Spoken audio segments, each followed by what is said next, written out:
As we examine entrepreneurial opportunities, we're going to spend this session in setting some groundwork and foundational elements of the context of entrepreneurship, specifically some classic definitions.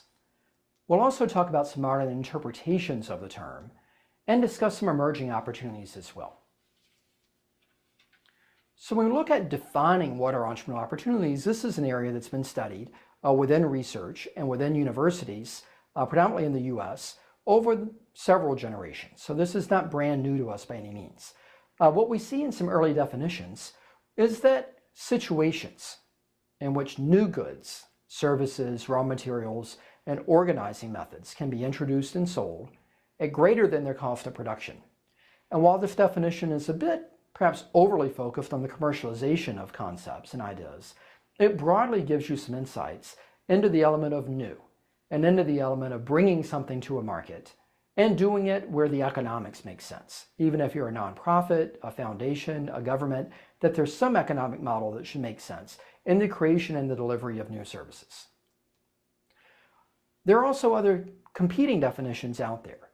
There's the creation of new information, and invention, and exploitation of markets, and reactions to shifts by Drucker and others. The key theme that we see here is that entrepreneurs are able to identify and act on an entrepreneurial opportunity, bring that to market, and bear some fruit or success from that. In this video on the resource revolution, we're going to highlight and talk about some of these elements and begin to set a landscape on a global context for the coming decades of what's the opportunities that are taking shape in a global context.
And with our resource revolution, there are names we know. There are the software, the retail, the internet, the energy and auto tycoons that have come in recent years, the Gates, the Waltons, Elon Musk, and other names that we know, are doing tremendous things and are having great success in their ventures and realizing their visions. They're not the first. They're not the wealthiest either. When we look at the urbanization that was taking place largely in North America and the US in the Gilded Era of looking at oil and shipping and lumber, railroad, things of that nature, tremendous sums of wealth made by entrepreneurs and tremendous influences made on society of building that basic infrastructure.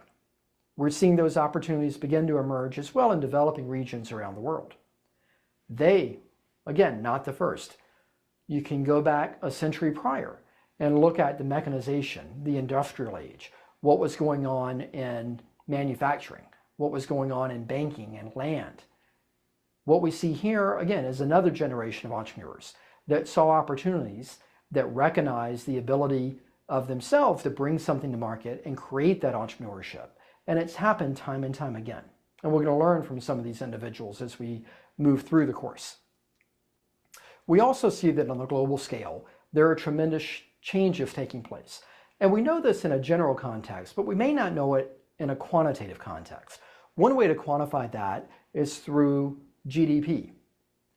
What this gives us is a sense of what are the emerging markets and on a country basis here that are creating whole new classes of citizens, that are creating not only a large upper class, but a tremendously large middle class and upper middle class that can buy things that were once unaffordable, that can consume and participate in markets that previously were for others, and that are bringing a lot of the Western products and opportunities to new markets worldwide. What does that mean for us as entrepreneurs? One, if we are effective in realizing that and recognizing that, we can make great things happen, oftentimes in partnerships with individuals that are local to that region. So that's another benefit of our course and our course going forward is having a global classroom where we have students that are representative of these areas, that may live in these areas or have relationships of these areas, and that entrepreneurial opportunities can be brought to bear there as well through partnerships with others. We can also see the adoption rate of new products and technologies has rapidly changed.